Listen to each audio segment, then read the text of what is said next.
Thank you, Angelica. I appreciate that introduction. And I want to thank the CIC for hosting. And again, also the Knights of Columbus, that's also much appreciated. And of course, my organization for letting me get out here and talk about this with you.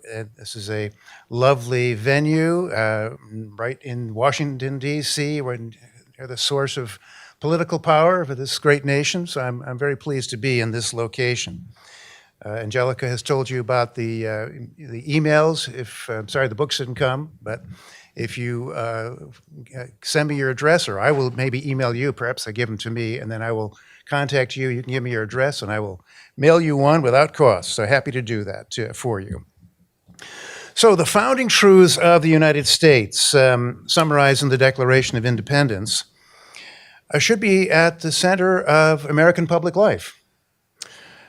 You wouldn't think that that would be a controversial claim, but it is. And why is that controversial? Because the founding truths are theological and moral in character. The Declaration refers to God 4 separate times. It affirms that nature is created by God, and it holds that the written laws of government must follow the laws of nature if they are to be just. This clashes with the secular view that there should be no religion whatsoever in public life. All mention of God or a religiously based morality, we are told, must be confined to the private sphere. The courts, with the Supreme Court leading the way, have generally agreed with this viewpoint. I first encountered this when my son, Nicholas, my oldest son, went to nursery school in Philadelphia. And he was being taught about the first Thanksgiving, and the teacher told him that at the first Thanksgiving, the Pilgrims gave thanks to the Indians. Now, he was well educated enough to realize that that was false. He spoke up and said, "No, sorry, teacher, they gave thanks to God." The response, "Nicholas, we don't use that word in this classroom." It was as if it was a 4-letter word. Well, the spelling has declined, but that was shocking to us. And it let me know that the ideological perspective of the educated class would take precedence over truth in order to suppress that sort of language, that religious language. If it were true that no religious truths are permitted in public life, then it would mean that the founders and framers wanted to confine the words of the Declaration of Independence to the private sphere. But the document was a public statement set before the entire world. Its reasoning, again, rests on a theological understanding of nature, and the first line of the document, out of the hand of Thomas Jefferson, justifies the separate and equal station of this nation under the laws of nature and of nature's God. That is a key phrase, and it indicates that this is a government founded on the laws of nature. I'll talk about that. So obviously something is fundamentally wrong with the present situation. First Amendment to the Constitution should not exclude the founding truths from our public life. That seems obvious. So what has gone wrong? Well, I will tell you exactly what's gone wrong. We have forgotten something significant. The founders and framers recognized 2 paths to religious truth: the path of faith and the path of reason. The truths of faith were indeed meant to be separated from public life. They were a cause of deep divisions within the early period of this country because each colony had a religion established in law, and they clashed with each other. The truths of reason were not to be separated. They were to be the source of our national unity. This becomes clear in James J. Walsh's book, Scholasticism and the Colonial Colleges. From 1935, it describes what the founders and framers learned immediately prior to the American Revolution.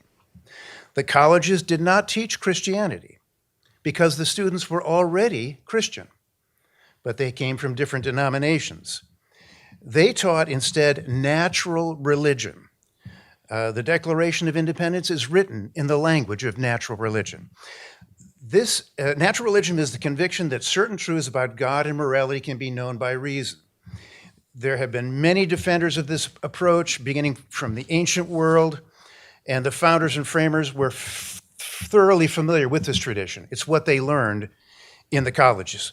Walsh actually traveled to all of what are today called the Ivy League schools and went into their archives and looked at the graduation broadsheets that were used on graduation day.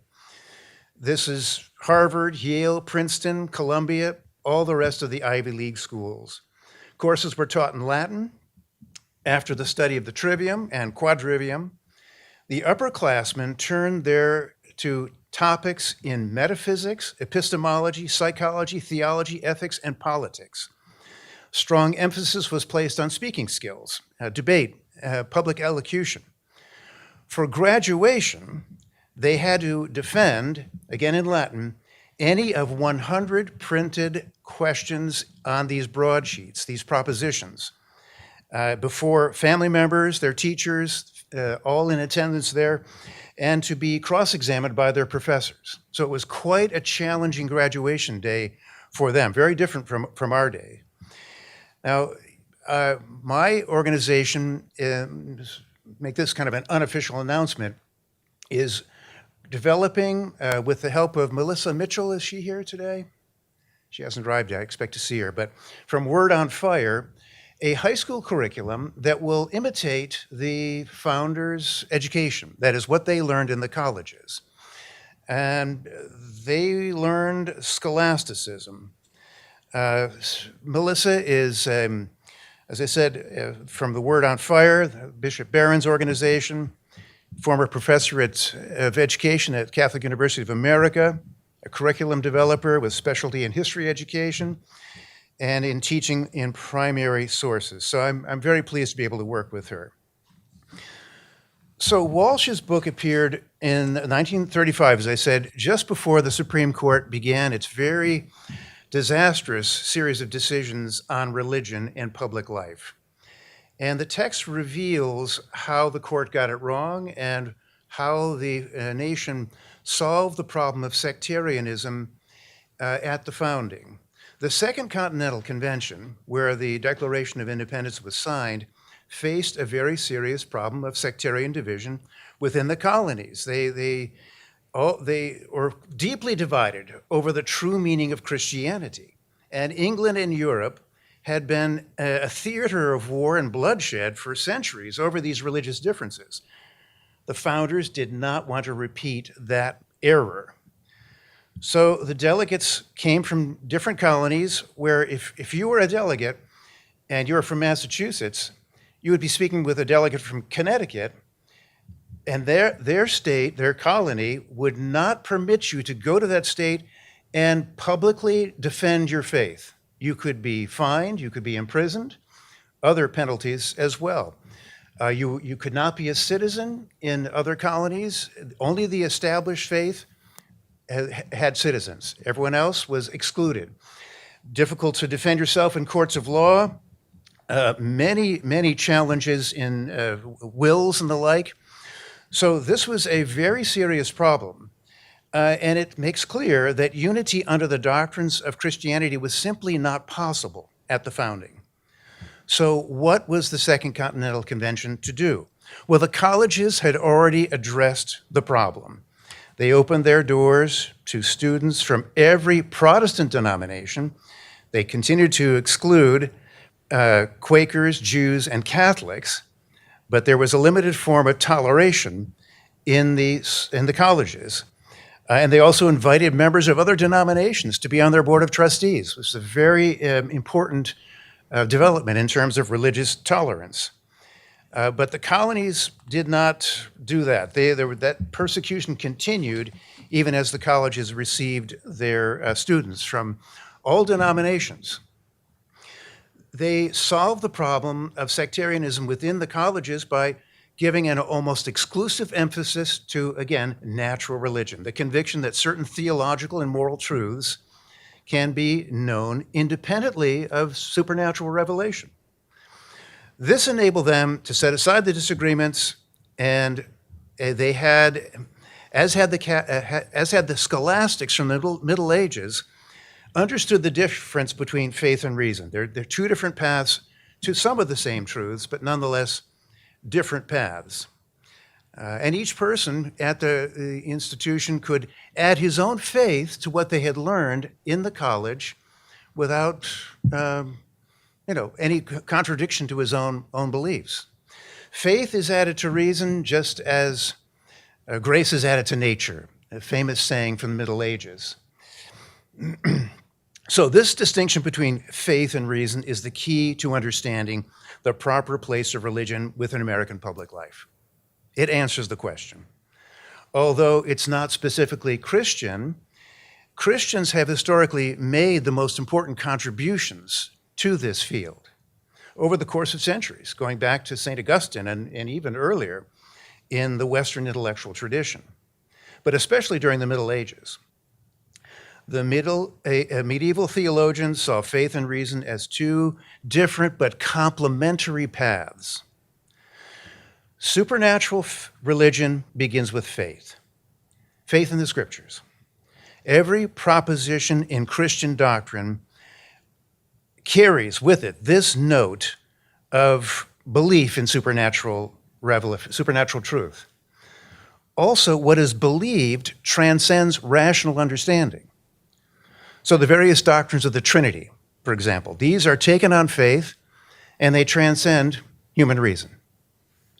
Natural religion, in contrast, begins with the world around us as it's experienced by the senses and seeks to understand nature on its own terms, independently of faith.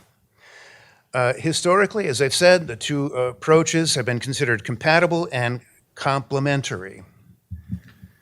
And even the two paths do arrive, according to, say, Thomas Aquinas, at some of the same truths, the existence of God and the existence of a moral law, both by way of faith in the scriptures and by way of reflection on the natural order. And those familiar with Thomas Aquinas' Summa will recall that from its very beginning, Aquinas distinguishes between faith and reason. He offers 5 proofs for God's existence. And although he cites scriptures in support of these arguments, the arguments themselves are purely rational. Natural theology begins with the proof that God exists. Aquinas also gives an excellent exposition of natural law in the same book under the heading of the Treatise on Law. And these two areas, natural theology and natural law ethics, are the essence of natural religion. So what did the colleges think could be known about God and morality through reason alone? The centerpiece, natural theology and natural law ethics, but there were many other areas connected to these, equally interesting and important to them, such as epistemology and psychology. The founding truths come from this tradition. There was nothing else. There was nothing else. There was no transcendental idealism by Kant, or there was no utilitarianism by John Stuart Mill. There was no American pragmatism. There was simply nothing else. This was all that was taught in the colleges, the scholastic tradition. And that is the source. Therefore, we know this for a fact because there was no other possible source. Here are some of the propositions that were taught to the founders and framers. That God exists. This is through the cosmological argument that was taught in all the colleges. There's propositions in every one of them dealing with this proof. That nature is created. This follows from the cosmological argument. That nature is ordered to the good. This is the view that all nature is purposeful. Its opposite is mechanism. That the person is a unity of body and soul, matter and form. That reason is our highest power. That truth is the correspondence of the mind to reality. This is the antidote to relativism. That the mind does not originate from matter. This is a rejection of materialism. That the will is free. This is a rejection of determinism. That the soul survives death, that is, that the soul is immortal. That morality forms a science, like other sciences. That there is an objective moral order in nature, that the natural law is an object of reason, that natural law is the standard for the written laws of government, that the rights of the people are deducible from nature, that rights are given to the people by God prior to government. This is all one whole system. It all fits together. It's the scholastic system. When you look at the Declaration, the four names in that document, nature is God, the Creator, the divine providence, and the supreme judge of the world, these are all knowable by reason, according to the scholastic tradition. Equally notable is that the Declaration contains no reference to the Trinity, Jesus Christ, the Redeemer, the Bible, or any other supernatural matter of faith. This was intentional. They wanted a republic that would be open to all religious faiths, but one in which no citizen would be compelled to profess any particular religious doctrine. There would be complete freedom of religious expression among all sects, but unity would be forged under the rationally known truths of natural religion. So the faiths would be free to profess their doctrines in private lives, in their private life, in their homes, in their churches, but none was allowed to join these supernatural beliefs to the federal government. The Declaration received the unanimous consent of the delegates because every delegate felt that the faith of the colony that he represented would be protected under the general truths of natural religion. They would also be a safeguard against the effort of any one religious denomination to impose its doctrines on the rest of the country. The standard for public admittance of any particular religious proposition would be whether it was agreeable to the reasoned judgment of the majority. That judgment would inevitably follow the standard of reason because the division among the colonies on supernatural doctrines put anything that transcended reason out of the reach of agreement. There was a great diversity of faiths in this country. The Declaration of Independence was the first test of this approach, and it was successful. So American founding rests on a commitment to religious truths that can be known by reason. This tradition has been the centerpiece of intellectual life in the West until very recent times. I'm going to examine a couple of topics in more detail so that we can understand what it means to say that something is known by reason, independently of supernatural revelation. I'm going to start with a cosmological argument, okay? This is a tricky and difficult argument, but I'm going to add an imaginative element that will make it perhaps more interesting and entertaining. Many versions have been offered over the course of the centuries, and it is really the central argument for God's existence in Western civilization. This one argument. There are more, but this one is the front and center. So imagine a line of dominoes coming into this room. The kind that children set up and knock down, right? I ask you to go out, find the first one in the chain, and knock it down so we can see the rest of them fall down in this room. You go out and you find that the rows wind through the city streets, travel up into the air, they head off into outer space. They just keep going and going. We are talking on the phone because you have excellent cell phone service. Huh?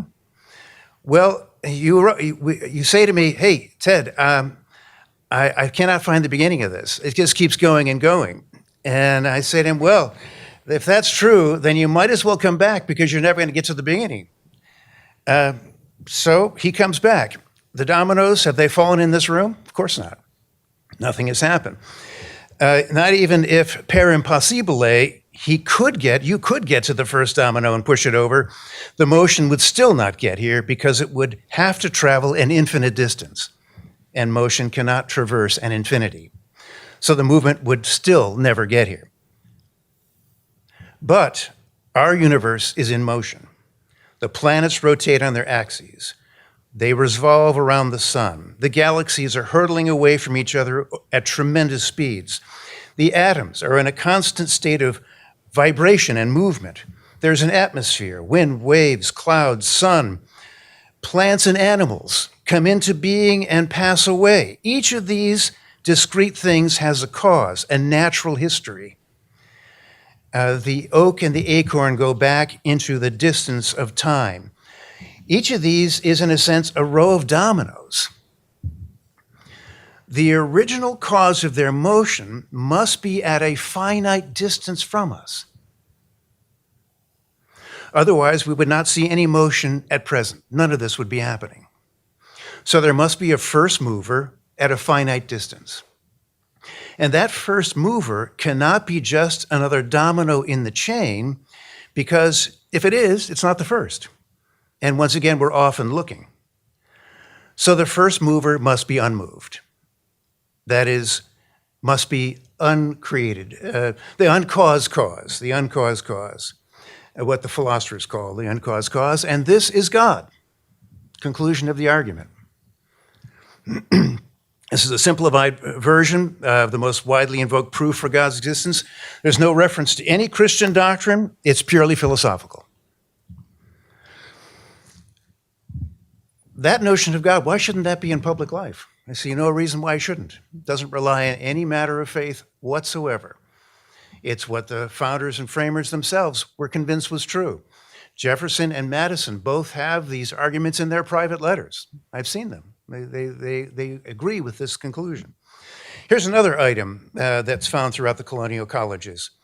The founders and framers held that a human being is a composite of body and soul. The body is material, soul is spiritual, and the spirituality of the soul is shown by the fact that reason can form concepts that are completely removed from matter. For many years, I was invited to give a talk over at the Philadelphia College of Osteopathic Medicine. One of the physicians would invite me over there, and I would tell the students, if they wanted to know what the word spiritual truly means, they should look at their own thoughts. The mind gives direct evidence of its spirituality. Our thoughts are abstract reflections of the world at large, where abstract means separated from matter. Picture a gigantic boulder, one so large it has to be moved with a crane. Let's say it's 30 tons. How much does it weigh in your mind? Well, it doesn't weigh anything. Weight is a pure idea. Consider color, red, green, blue, etc. Each of these can be pictured in your mind, but we also have a concept of color in general. What color is the concept of color in general? It's not any color. If it were, it wouldn't be representative of all colors. The mind is a spiritual entity joined to a body through the soul. And colleges said it cannot arise from nature alone. It can't arise from matter. The ability of the mind to form abstract concepts makes such an origin impossible. And of course, this is the opposite of what we are told today, what we learn today. The mind is said to be a manifestation of the material brain. They took the exact opposite view. More fundamentally, the colleges taught that the soul gives life to the body, not the other way around. Again, the opposite is taught today. The assumption is that life somehow arises from the conjunction of the body's material elements. There really is no evidence for this. It's a presumption of modern materialism. I once got an interesting call from a reporter from Le Monde in France. It's a newspaper located in Paris. And he spoke perfect English, a bit of a French accent, but he spoke perfect English. And he called to ask me about an experiment done by a man named Craig Venter. The Minimal Genome Project. He and Francis Collins were in a battle at that time to be the first to map the human genome. Seems ages ago at this point. The reporter was telling me that Venter had shown that life originates from matter. And he wanted to know from me, working at a religious institution basically, how the discovery affected me and my faith, that we now have evidence that life is just a production of matter. Well, I told him that he had misunderstood the experiment. What Venter did was take a living organism, knock out as many genes as he could without killing it, and then called it a new life form. He started with a living thing and ended with a barely living thing. That's what he did. As soon as the reporter heard this, he said, "Thanks, goodbye." The topic was no longer of interest to me. He wanted to hear me search for an answer or admit that what I thought was true was not true, but instead I corrected a mistake on his part. And he just left. And I probably ruined his day. The colleges taught that morality forms a science. Again, a theme common to all the colleges. The truths are no less certain, they taught, than the truths of mathematics. Sounds strange. How is that possible, right? John Locke, very important figure for the founding, says the same thing in his essay concerning human understanding. I see scholars puzzling over Locke's words. What could he have meant by this, Locke? Morality is a science. Well, for the ancients, medievals, and early moderns, science was not a method of inquiry, a testing of hypotheses, or a means of manipulating nature. None of those are necessarily bad, but they saw science as the knowledge of what is eternal and unchanging. Knowledge grasps what cannot be otherwise. Opinion, in contrast, grasps what can be otherwise or what changes over time. So I believe that there is wine in that cup right there. If that is true, I have a true opinion. But I don't have knowledge, because the wine could be something else, or it could be dumped out. It would no longer be in the cup. The mathematical formula 2 + 2 = 4 is true knowledge because it will never change. Why was Newtonian mechanics replaced by Einstein's theory of relativity and quantum theory? Because the last two descriptions come closer to knowing what is true in its final, definitive, and unchanging way. That is what the mind seeks in science.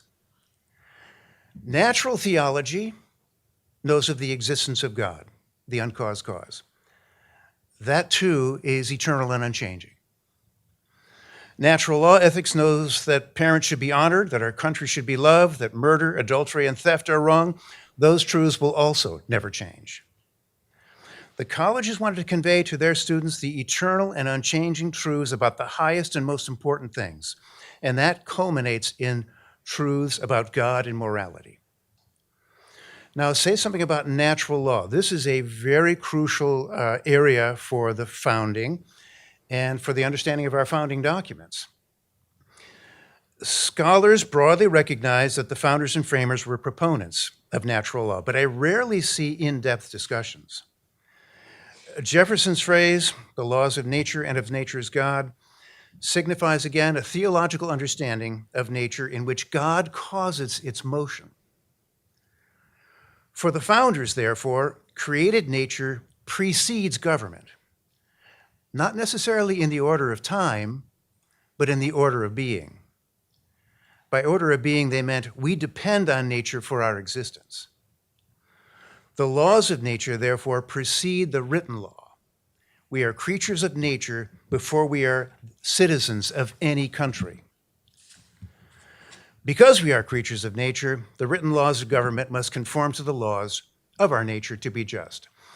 I'll give you a little bit of an analogy here. So we all have physical bodies. They have functions, operations, forms. This can be compared to the natural law. We also wear clothing for various reasons, modesty, protection from the elements, etc. Those can be an analogy to the written laws of a government. Clothes have to be made to fit the body. If they're misshapen, don't fit us, then they're useless to us, or even maybe harm us, trip us up, don't protect us from the weather. Same thing for the written laws. They must conform to our nature and nature generally to be just. Otherwise, they become corrupt and harmful. Natural law theories identifies 4 types of law: the divine, the eternal, the natural, of course, and the human. The divine law refers to the scriptures, so we're setting that aside. Within the order of creation, the eternal law is the highest. This refers to the mind of God. God, as the pure actuality of thought, draws forth the motion of the universe. He does this by establishing the ends or goals that nature seeks to achieve. Everything in nature seeks to secure its own particular good. So these are the endpoints. As God thinks the world, constant creation, the endpoints, the goods are there. And natural law is the motion toward those endpoints, towards those goods. Most things achieve their ends blindly. For example, gravity draws the planets together. As a result, life has a place to form. Other things pursue ends through instinct. The bird builds its nest by a law of inner necessity or instinct. Human beings, however, are unique. We pursue the good through the exercise of reason and the free choice of the will. The view that nature is purposeful is called teleology. It's a Greek word from telos and logos, meaning the science of ends. A complete description of the purposeful motion of the universe would give us the sum total of the laws of nature. Every one of those laws exists because of an end or goal that has been established by God. We can identify these various goods through reflection on nature. The good, therefore, has an objective standing in nature. It's not a creation of the mind, but is abstracted from experience. Founders and framers all saw nature as a teleological system. Today, the dominant view of nature is that it is a mechanical system. Nature operates as a machine. There are no ends, goals, or goods in nature. Nature is purposeless. It's a moral blank. We cannot derive any guidance from it because there are no objective goods. Morality thus becomes a subjective phenomenon based on interior desires, willing, etc., beliefs, but has no objective foundation. The Declaration of Independence indicates three major ends or goals of government: life, liberty, and happiness. Life is the good of the individual, liberty is the good of the family, and happiness is the good of the social order. This threefold schema has been affirmed over and over within the Western intellectual tradition. In fact, it is obvious. Living nature is comprised of individuals, families, and communities. First and most fundamentally, nature calls us to preserve our lives. This includes food, clothing, shelter, everything we need to survive. Government must facilitate these basic necessities. It certainly cannot block them. We have a right to these goods because we have a duty to preserve our lives. Within natural law theory, rights and duties are always joined together. Liberty is the exercise of self-governance. This education and freedom is principally the work of the family. Children learn how to deliberate, choose well, and govern themselves under the guidance of their parents. A strong family confers the natural virtues on its children. The government has a duty to promote the good of the family because the people who cannot govern themselves in their private lives will not be able to govern themselves in their public lives. A republic in particular cannot survive in the absence of a virtuous citizenry. Happiness is the greatest of all the goods. Natural law theory holds that none of us can be truly happy except within a larger community. We're creatures, social creatures by nature. Our joint efforts make human life exceptional: employment, income, social interaction, friendship, technology, the arts and sciences, leisure, and entertainment. None of these is possible for any single individual. They are a result of the nation's combined efforts to achieve the blessings of happiness. These three domains exist in a hierarchy. The good of the family depends on the life and health of its individual members, and the good of society depends on the instruction in virtue and self-governance that originates within the family. This is a central element in the American founding. All these ideas, from the eternal law down, and should be in our public schools. Our young people should learn about this system, which has been devised over the course of centuries by numerous brilliant thinkers and kind of crystallized, and the founders relied on it completely. Again, I say to you, they learned nothing else. Their colleges taught nothing except scholasticism. That was it. And you can see it in the Declaration of Independence with those three great goods right there. I want to say, lastly, one other element here, self-evident truth. This is another phrase that is connected to scholasticism. This is the most famous phrase. We've all heard this dozens, if not hundreds of times.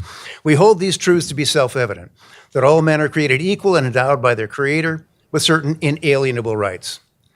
Now, first of all, let's just dispense with the idea that this first refers to men. It's in the words themselves: men, women, male, female. It was never meant to just be one of the two sexes. But I want to ask you this: how is any of this self-evident? That's a very complex proposition, right? All men are created equal and endowed by the Creator with certain inalienable rights. How is that self-evident, right? Well, is it obvious that God has created us as equals? No. Scholars of the founding generally say that the self-evident refers to what was obvious to the founders, or to what they all accepted as true, or to what they agreed should be their common starting point. But once again, the scholastic tradition shows something very different and very much deeper. For the scholastics, there are two types of self-evidence: the self-evident to us and the self-evident in itself. The founders here are talking about the self-evident in itself. It's a bit of a complicated idea, but let's see what we can do with it. The fact that I'm speaking to you is self-evident in the first sense. It's obvious. The second type refers to a self-justifying first principle that is the starting point for some domain of knowledge. That's quite a mouthful. A self-justifying first principle that is the starting point for some domain of knowledge. The sentence, "we hold these truths," refers to three separate self-justifying truths. None of them are obvious. All of them are a starting point for a distinct type of knowledge or science. The first, in which this is really the easiest to see, I think the most effective in conveying what they were after. The first is the existence of God. Is God's existence obvious? Not at all. We went through the imaginative version of the cosmological argument. Let's assume you found it persuasive. Even so, it does not make God's existence obvious. What we have at the end of the proof is just an inference. We conclude, yes, God exists. I can see the argument. Okay, I agree. I assent. I accept it as a fact, but we don't see God. I mean, He's not brought any closer to us. If God were self-evident, we wouldn't need a proof. But once we have made the inference, we realize that God is necessarily the cause of His own existence. He is the uncaused cause. God's existence, therefore, is self-justifying. In the order of being, His existence serves as a starting point for the entire domain of natural theology. Every other truth in natural theology follows from this first self-justifying principle. Another self-evident truth in this famous sentence is the equality of all human beings. Is this equality obvious? Again, the answer must be no. Our differences in culture, heritage, appearance, race, intelligence, etc., are what are most obvious and what we first see.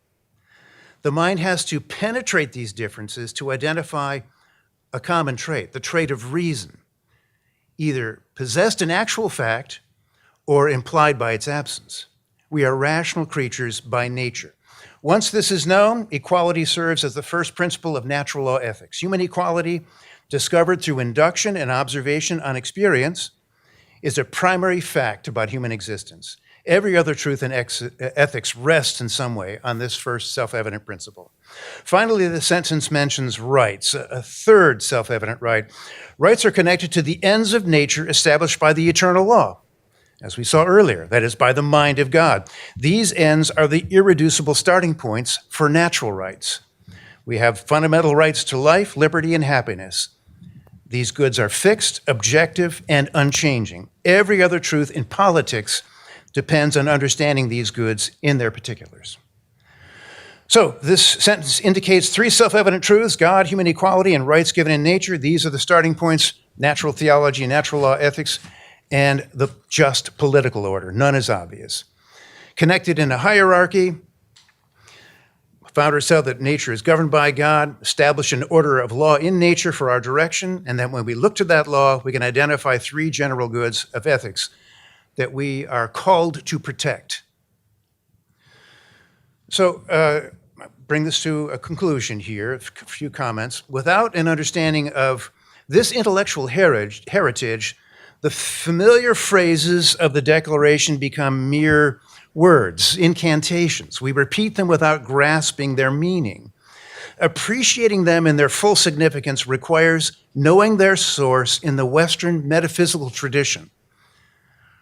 We will not be able to defend the founding truths if we do not see their place within that larger whole. Those who claim that all religious convictions must be eliminated from public life are ignorant of the difference between supernatural religion and natural religion.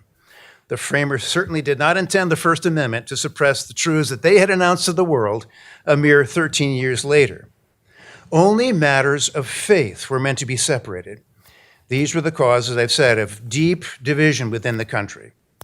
Religious truths, agreeable to reason, were the solution. This is what brought all the delegates in Philadelphia together, reflected what they had learned in college, known independently of faith through reason. The same distinction between faith and reason tells us that the true line of separation today between church and state, it is all religious claims that transcend reason must be separated from public life. But all those that are within the range of reason may remain. Indeed, we have the right to profess, teach, and defend them in our public life because they are the founding truths of our country, and yet they're sorely neglected.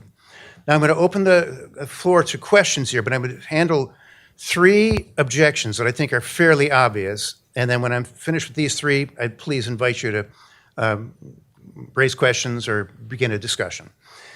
What you are proposing is a theocracy. We will be ruled by religious believers who will tell us what we must think and believe about God and morality. A theocracy is ruled by clerics. Clerics are representatives of a particular faith tradition. I'm defending natural religion, which is within the range of reason. No clergy are needed. Neither is anyone forced to consent to any matter of faith. That would indeed be a violation of church-state separation. I favor a strict separation of those two. So too did the founders and framers. Objection number 2, many people are uncomfortable with public references to God. We should not introduce them into public life or into our public schools because this would be unfair to atheists, secularists, and others who reject the existence of God. First, the majority should rule. If a community decides that they do not want the founding truths in their public life or public schools, so be it. If they want no mention of God, natural law, the distinction between faith and reason, again, that's fine. Some parts of the country would likely come to that decision, perhaps some large parts, I don't know. But religious truths that are agreeable to reason cannot be ruled out preemptively. The argument that the First Amendment obliges to privatize these truths is based on a misunderstanding between the distinction of faith and reason. Supernatural beliefs, yes, but not what can be known about God and morality through the ordinary workings of the senses and the mind. And then finally, your approach depends on an archaic understanding of the universe. We no longer think that the Earth is at the center of the solar system. We have a modern understanding of the scientific enterprise. We've moved on. All current knowledge can be integrated into the Western metaphysical tradition, including the scientific. That is what the Colonial Colleges did. If you look at Walsh's book, you will see that the latest findings in science, in experimental science in their time, were set right alongside the main propositions of Western metaphysics. They saw no contradiction between the two. Here is the key point. Materialism, relativism, atheism, and other similar ideologies are false and dangerous. They have presuppositions that are not only incompatible with the founding principles, but that are hostile to them. What matters for us as a republic is how we understand nature. That has to be correct. A republic cannot survive without an understanding of nature as created by God. God endows the people with their rights in nature. Obviously, if there is no God, then there are no God-given rights. Systems that are hostile to this outlook inevitably lead to the tyrannical conclusion that government is the source of rights, and that we really cannot allow. I thank you.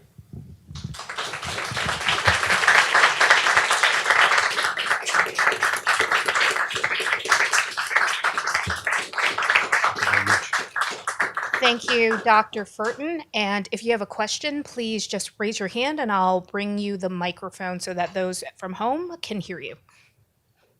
Okay, you first and then you. All right. Thank you so much for your speech. That was wonderful. So Aquinas, he identifies the first precept of the natural law as to do good and to avoid evil. But then obviously we have to deduce the secondary precepts by reason. He thinks that that's the job of the wise men, to be able to deduce those secondary precepts and introduce them into public life. So my question would be, what do you have when wise people with good intentions disagree about the secondary precepts of the natural law, about the conclusions that it comes to in different situations? How do you come to a solution about that? Yeah, well, there are ideological confusions. We live among plenty of them today.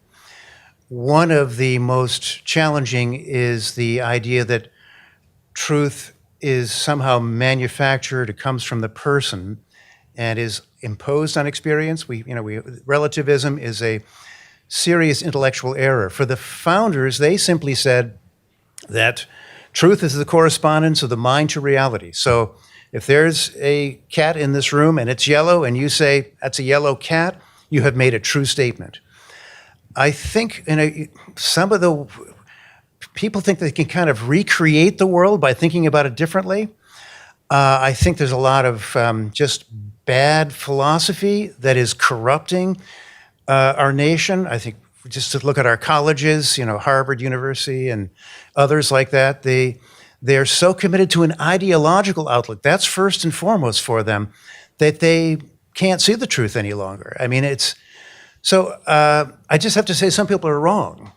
And common sense really should reign. It should be obvious that certain things are false and certain things are true. Yes, the more abstract things will require experts to tell us. We'll have to trust them. But they can't contradict common sense or the ordinary standards of reason.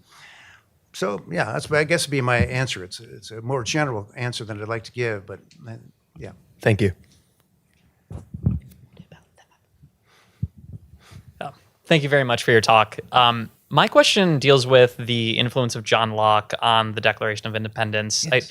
Do you see that as a Lockean influence document? And then the follow-up question is, do you see Locke as part of the scholastic tradition of the founders, or more of an Enlightenment liberal tradition that was kind of a reaction to the scholastic tradition?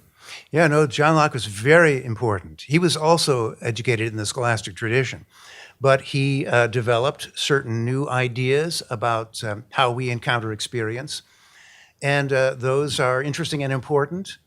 I don't think that they're contradictory to what went before. He had certain dislikes. His notion of substance, for example, he didn't like the way the ancients understood substance, or the medievals. So he had some difficulties with that, and that is of interest to those following the intellectual tradition. But in his political writings, in the Second Treatise of Government, he is completely committed to this particular outlook. I mean, there are phrases in that document that I could have read in here, and you wouldn't have been able to tell the difference from what I was saying and what he was saying. So, right in the beginning, I think it's chapter 2, where he talks about the law of nature, and he says, God has created us. He's given us certain rights in nature.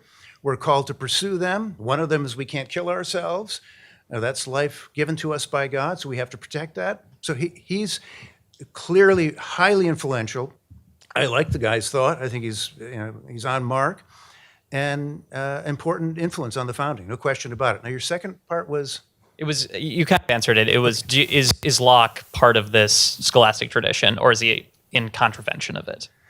Yeah, I don't see him. He would in contravention to it, but he's not. Some of the later thinkers. I mean, one of the thinkers who really badly affected U.S. Was Immanuel Kant, the transcendental idealism. Why were the American transcendentalists called transcendentalists? Because they were following Kant. I'm not sure how well they understood him. But that was the beginning of kind of the breakdown in the American educational system. The scholastic tradition was then gradually eliminated until people don't even know what it is anymore today in our schools. It's not taught at all. So, and then the American pragmatists, Charles Sanders Peirce was certainly the most important of them. He was very much influenced by Kant, great thinker. He still understood the importance of God in national life. He's got an interesting paper called A Neglected Argument for God's Existence, quite original. Followed by William James, The Varieties of Religious Experience. What is that doing? Making religion completely subjective. What's the content? Well, we don't care, but we just want to see what people are experiencing. How do you feel when you have a religious thought? How does that affect you? And then John Dewey, the last of them, who was an atheist, and really elevated the scientific method over any other approach to nature. We should all be kind of miniature scientists. I think he called it experimentalism or instrumentalism. And that's what we should teach in our schools. And Dewey had an enormous influence on American education and pretty much sealed the fate for the traditional understanding of Western metaphysics. Thank you.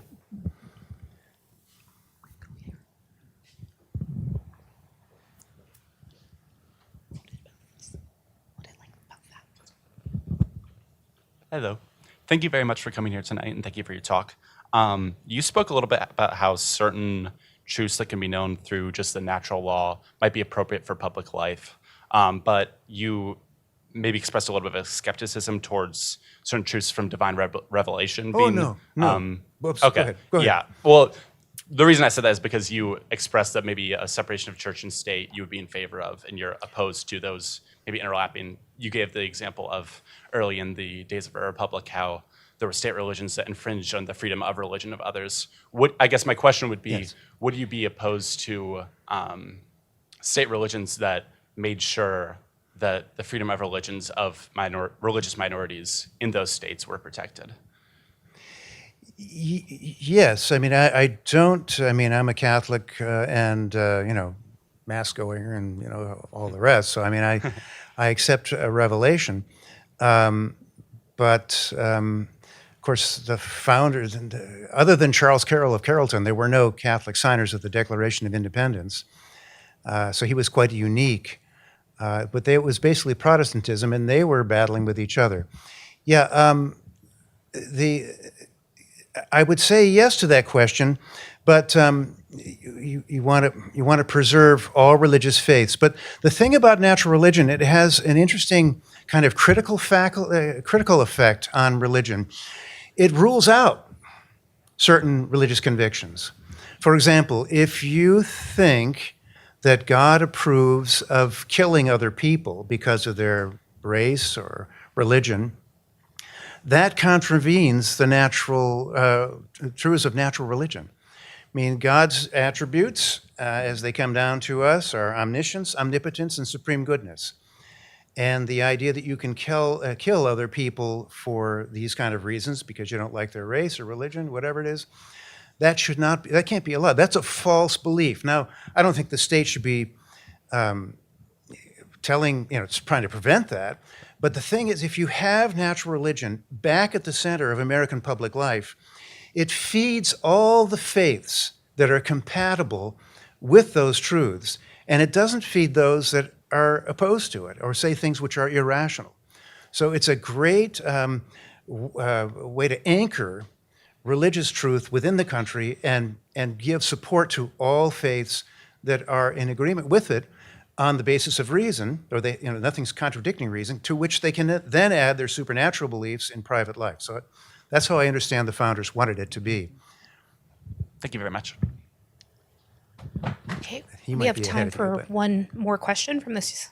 This woman would also like to ask a question. Absolutely, okay. You'll be our last. Thank you. Okay, so I'm asking this part, didn't Edmund Burke have or have not any influence on the overall document and on the thinking behind it? And wasn't a Lockean, or you can comment on this from an impression I have from somewhere, wasn't a Lockean defect the fact that precisely he thought of the community as a voluntaristic thing, from individual to community, not something that from within. And that would be partly, perhaps, and you can comment, on the lack of seeing Trinity at the bottom of the interior existence of God? Well, I think that Locke does show features connected to just a purely rational view of religion. Now, when I say rational, I don't mean the philosophy of rationalism. I mean someone who is not all that interested in supernatural revelation. There's a bit of skepticism in him. See that as well in Thomas Jefferson. So I think that that's true. You mentioned the Trinity, and I don't know how strongly he, professed faith in the Trinity. I really don't know. I don't know about the voluntarism. I think he saw religious communities as voluntary associations. Religious communities? Yes. Oh, I was thinking, just to clarify, I was thinking of the whole idea of man by himself coming together, which you said relates to the happiness issue, that is the communal happiness. You don't. Yeah, I think that's in Locke. I really do. I mean, yeah, because well, That he didn't see that, okay, again, please clarify. sure. That he didn't see it as coming from the very makeup of the person, but rather that we choose to be community. Oh, okay. That's what I mean by volunteerism. Yeah. Okay, there's something to be said for that. I mean, people talk about the original state of nature. What is it? My opinion, the way I read the founders and Locke as well, the original state of nature always exists. And it's still with us. It's the standard for human law. But the theory also supposes that there was a time before government and that people decided to come together voluntarily and form a system in order to protect the weak and enjoy the benefits of a common work together. So I think those things are there. I don't really think they're bad or anything. But I mean, ultimately, he is someone who affirms that God creates us and calls us to live in community. And the reason why we find ourselves this way is because we voluntarily do so in pursuit of what is good.